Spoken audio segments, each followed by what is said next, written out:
My wife confessed she had an affair with my brother, Daniel, before meeting me. It was the least thing I expected to happen. I immediately divorced her. Right after that, things moved so fast that I ended up with her best friend. Hello. Thank you for your continuous support. This means a lot to us. If you enjoy the stories we share, kindly subscribe to this channel. It will be great if you can leave a comment on which city you are watching from. We might just give you a shout-out in our next story. Today's special shout-out goes to John Palmer from London, UK. We are glad you enjoy our stories. Now let's dive into the details of today's story. I never saw it coming. The night started like any other. Claire and I were curled up on the couch, a half-empty wine bottle between us, the soft hum of jazz playing in the background. She looked beautiful in the dim light, her dark hair cascading over one shoulder as she twirled the stem of her glass between her fingers. I remember thinking how lucky I was, how perfect this life was. Then she spoke. Her voice was hesitant, careful. Ethan, there's something I've never told you. I turned to her, expecting something trivial.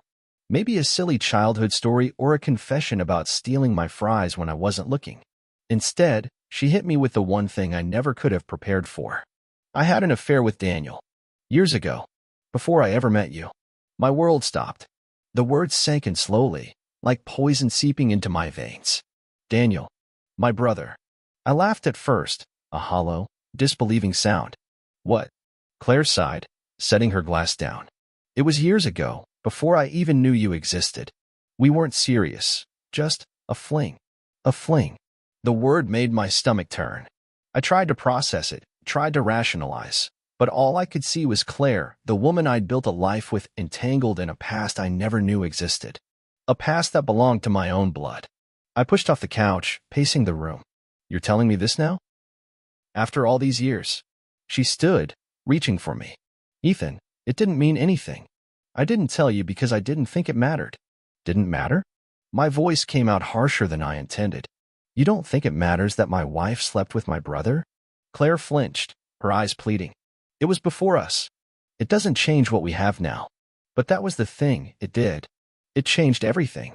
I had spent years building a life with this woman, thinking I knew her, believing in the purity of what we had. But now? Now I felt like I had been living in a house built on rotting wood. Memories twisted in my mind, taking on a darker shape. The way Daniel looked at Claire at family gatherings, the way she sometimes laughed a little too hard at his jokes. Had it been in my head all along? Or had there always been something lurking beneath the surface? I couldn't breathe. Ethan, please, Claire whispered, stepping closer. I love you. I chose you. Doesn't that count for something? I searched her face, desperate to feel something other than betrayal. But all I could think about was her and Daniel. I shook my head. I can't do this. Her eyes widened. What do you mean? I swallowed hard, my decision forming with terrifying clarity. I mean I can't stay married to you. Claire gasped. You can't be serious. But I was. I had never been more serious in my life. This wasn't about revenge or anger or pride. This was about me. I couldn't live in a marriage where every time I looked at my wife, I would wonder what she used to be to my brother. I couldn't live with the sick feeling in my gut every time I saw them in the same room. I'm filing for divorce, I said, my voice barely above a whisper. Claire's breath hitched. Ethan, no. We can work through this. Please don't throw us away over something that happened before we even met. But in my mind, it wasn't just something. It was a shadow cast over everything I thought was real. I exhaled sharply, stepping back. You can go back to him, Claire. You said he was your first love, right? Maybe you two were always meant to be. Tears streamed down her face. That's not what I want. I looked at her one last time, my heart breaking even as I turned away. That's what you've already chosen. I walked out the door, leaving behind the only life I had ever known, stepping into the unknown, where nothing made sense anymore. But one thing was certain. I was never looking back. I used to think that when you made a decision for yourself, for your own peace, for your own sanity, the world would respect it. That they'd see the pain in your eyes and understand. I was wrong. The backlash came faster than I expected. It started with the calls, my parents first. I hadn't even finished unpacking my overnight bag at the hotel when my mother's name flashed on my screen. I let it ring. Then it rang again. And again. By the fourth call, I gave in. Mom, I sighed, rubbing my temples. Ethan, what have you done? Straight to the point. No, how are you? No, are you okay? Just the accusation. I swallowed the lump in my throat. I did what I had to. Had to? She repeated, her voice sharp. Ethan, you threw away your marriage. Over what? Something that happened before she even met you. I clenched my jaw. It's not that simple. It is that simple, she snapped. Claire loves you. She made a mistake before she knew you. You're punishing her for something that isn't even a betrayal. The words cut deep, not because she was right, but because everyone seemed to believe it. Like my feelings didn't matter. Like the years of marriage meant I had to just accept the lie and move on. I can't stay in a marriage that makes me feel like a fool, I said, my voice cold. My mother scoffed. A fool? Ethan, she was honest with you. Do you think your father and I don't have secrets? Do you think any marriage survives without forgiveness? My stomach twisted. So, what? I'm supposed to pretend this doesn't affect me? You're supposed to fight for your wife. I let out a bitter laugh. You know what, Mom? If Daniel had been some random guy, maybe I could have moved past it. But he's not. He's my brother. And that changes everything. Silence. For a second, I thought maybe, just maybe, she understood. But then she spoke, her voice quieter, but just as firm. Then you'll regret this. The line went dead. I stared at my phone, my mother's words sitting like stones in my chest. Regret. I didn't think I would. Not yet. But the world wasn't done punishing me. The next morning, my father called. Same lecture, different voice. Fix this. Then Claire's sister, Emily. She's heartbroken, Ethan. She didn't deserve this. Then my best man from my wedding. Dude, seriously? You're making a mistake. Even Daniel called. I almost didn't answer. But some sick part of me wanted to hear what he had to say. Ethan. His voice was careful, like he was walking on glass. Listen, man. I didn't mean for any of this to happen. I laughed, the sound hollow. Oh, so you accidentally slept with my wife before I met her. Ethan, it was years ago. It didn't mean anything. I gripped the phone tighter. Funny. That's what she said too. Like that makes it better. A long pause. Then, softly, she loves you, man. I clenched my jaw. You don't get to say that to me. He exhaled, frustrated. Are you really going to throw away a marriage over your own pride? And there it was. Pride. That was the word everyone kept throwing at me. Like my feelings weren't real. Like my pain wasn't justified. I took a slow breath, my voice ice cold. Stay away from me, Daniel. I hung up. Then I did the only thing I could think of. I turned my phone off. For the first time in years, I was completely, utterly alone. No texts from Claire. No warm presence beside me in bed. Just silence. I sat in my hotel room, staring at the untouched dinner on the table, my appetite long gone. I should have felt free. I had made my decision. I had walked away. But all I felt was the weight of a world that wanted me to break. A knock at the door pulled me from my thoughts. I opened it without thinking. And there she was. Sophia. Claire's best friend. The one person who, to my surprise, didn't look at me with judgment in her eyes. Just quiet understanding. I heard, she said simply. And I figured you probably needed someone who actually listens. I stared at her, uncertain. But then, for the first time since this nightmare started, I let someone in. I never thought silence could be loud until now. It followed me everywhere. The hotel room. The empty chair across from me at breakfast. The absence of Claire's soft hum in the kitchen when she made coffee.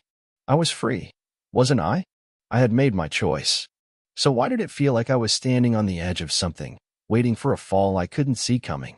Sophia sat across from me at the bar, her fingers tracing the rim of her glass, eyes studying me like she was trying to figure me out. You look terrible, she said finally. I let out a short, humorless laugh. Good to know. Ethan. Her voice softened. I mean it. When was the last time you actually slept? I wanted to tell her I was fine, that I wasn't losing sleep over a woman who had lied by omission for years. But that would have been a lie. I'll survive. I took a sip of my drink. She raised an eyebrow. That's not an answer. I sighed, rubbing my temples. I'm just tired of everyone acting like I'm the villain. Sophia leaned forward slightly. You're not. I looked at her then, really looked at her. She was the only person who hadn't told me I was wrong.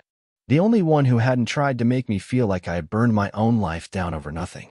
You really believe that? I asked. She gave a small, knowing smile. I know what it's like to be judged for choosing yourself. There was something in her voice, something unspoken. But I didn't press. Instead, I let her words sit in my mind. Choosing yourself. I had spent so long listening to what everyone else thought. I hadn't stopped to consider whether I had done exactly what I needed to do. For me, the next time I saw Claire, it wasn't intentional. I had stopped by our old house to pick up a few things. I had been avoiding her, but I couldn't put it off forever. The second I stepped inside, the memories hit me like a punch to the gut. The framed wedding photo still on the mantel. The scent of her perfume still lingering in the air. And then her, standing in the kitchen, looking like a ghost of the woman I had left behind. She turned when she heard me, and for a moment, neither of us spoke. Then, softly, you came. I clenched my jaw, just to get my things. Her eyes searched mine. Ethan, I didn't tell you to hurt you. I exhaled sharply. Then why did you tell me at all? Her face twisted with something, regret, pain, something I didn't care to name. Because I didn't want secrets between us. I let out a cold laugh. A little late for that. Ethan, I held up a hand. Stop. She blinked. You keep saying it was before me, that it didn't mean anything. But he's my brother, Claire. You had a past with him, and you never thought to mention it. She swallowed. I was afraid. I scoffed. Afraid of what? That you'd look at me the way you're looking at me right now. I had nothing to say to that. Instead, I grabbed the last of my things, turned on my heel, and walked out. I didn't look back. I went straight to Sophia's place. I hadn't planned to. I had just started driving, needing somewhere, anywhere that wasn't filled with Claire's ghost. Sophia opened the door, eyes widening in surprise. Ethan? I ran a hand through my hair. I just needed to be anywhere but there. Something flickered in her eyes, something like understanding. Come in. She didn't ask questions, didn't pry. She just sat beside me on the couch, close but not too close, and let me exist in the quiet. For the first time in weeks, the silence wasn't heavy. It was peaceful. And for the first time, I wondered if moving on didn't just mean letting go, but making space for something new. I never believed in fate. I always thought life was just a series of choices, some good, some bad. And right now, I wasn't sure which kind I was making. Because here I was, standing in Sophia's kitchen at 2 a.m., staring at her like she was the answer to a question I hadn't even asked. She leaned against the counter, sipping a glass of wine, her eyes holding that unreadable expression that always made me feel like she could see straight through me. You're thinking too much, she said. I exhaled, running a hand through my hair. Can you blame me? She smirked. No, but you're still doing it. I looked at her then, really looked at her. The way the dim light caught in her hair. The way her lips curled slightly, like she was amused by whatever war was happening in my head. And suddenly, I wasn't thinking anymore. I was moving, closing the space between us. She didn't pull away, didn't break eye contact. And then, I kissed her. A slow, tentative moment. But then she kissed me back, and everything changed. The tension that had been building for weeks, unspoken and undeniable, finally broke free. Her hands gripped the front of my shirt. My fingers found her waist, pulling her closer, as if this was something inevitable, something waiting to happen. And maybe it was. Maybe this was exactly where I was supposed to be. The next morning, I woke up to my phone buzzing. I groaned, reaching blindly for it. Mom. I hesitated before answering. Ethan. Her voice was sharp, cutting straight through the lingering haze of sleep. What are you doing? I frowned, sitting up. What? You and Sophia? My stomach dropped. How? She told Claire. Silence. The kind that made my heart pound. My voice caught. That's none of Claire's business. My mother laughed, not out of humor, but disbelief. Ethan, you just left your wife, and now you're with her best friend? The words hit hard. I hadn't thought about it like that. But now, as I sat there, my mind replaying the last few hours, I felt the weight of it. Claire wasn't just my ex. She had been family. And Sophia? She had been the person Claire trusted. I should have felt guilty. But all I could think was, I didn't regret it. Not one damn bit. It didn't take long before Claire showed up at my door. She didn't knock. Just stood there, arms crossed, eyes burning. So, it's true. I sighed. Claire, don't. Her voice wavered. Of all people? Ethan? I clenched my jaw. You don't get to be mad. She let out a sharp breath. I don't. No, I said, my voice cold. You're the one who told me, out of nowhere, that you slept with my brother. She flinched. And now, you want to act like you have the right to be hurt? She shook her head. I didn't expect you to punish me. I stepped closer. Is that what you think this is? She swallowed hard, her breathing unsteady. I don't know. I let the silence stretch. Then I spoke, low, final.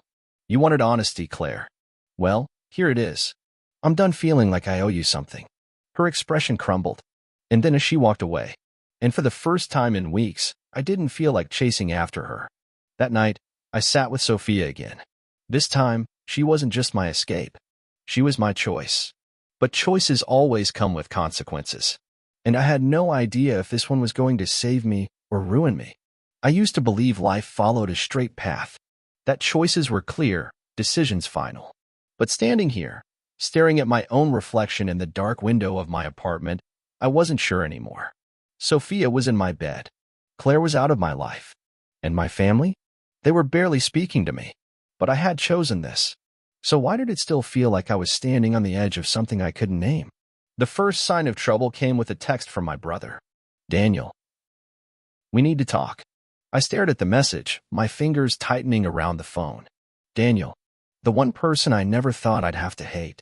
The one person I never thought would betray me. But he had. And now, after everything, he wanted to talk? I tossed my phone onto the counter and poured myself a drink instead. The knock on my door was loud, urgent. I already knew who it was before I opened it. Daniel stood there, hands in his pockets, looking more exhausted than I'd ever seen him. For a second, we just stared at each other. Then he sighed. You look like hell. I let out a bitter laugh. Yeah, well, I don't have a brother anymore, so I guess that'll do it. He flinched. Ethan, why are you here? I cut him off. Come to tell me Claire wants you back? Or are you just here to rub it in? His jaw tightened. It wasn't like that. I laughed a sharp, cold. Don't stand here and act like it wasn't exactly what it was. He shook his head. You think I planned this? That I wanted any of this? Didn't you? I shot back. She was your first love, right? That's what she said. That's what she told me. Daniel exhaled, looking away for a moment before meeting my gaze again. That was years ago, Ethan. Before she even knew you existed. That doesn't make it better. I know. Silence. Heavy. Unforgiving. Then, softer. I never meant to hurt you. I clenched my fists. But you did. And nothing he could say would change that. When Daniel finally left, I sat in the quiet of my apartment, the weight of everything pressing down on me. This wasn't just about Claire anymore. It was about the people I had trusted, the people I had lost. Sophia found me like that, sitting in the dark, lost in thoughts I couldn't escape. She didn't speak at first, just sat beside me, the warmth of her presence grounding me. Then, after a long silence, do you regret it? I turned to look at her, at the woman who had somehow become the only thing in my life that made sense. And I told her the truth. No, because in the end, regret wouldn't change anything. And for better or worse, I had already crossed the line. 2 weeks later, I packed my bags.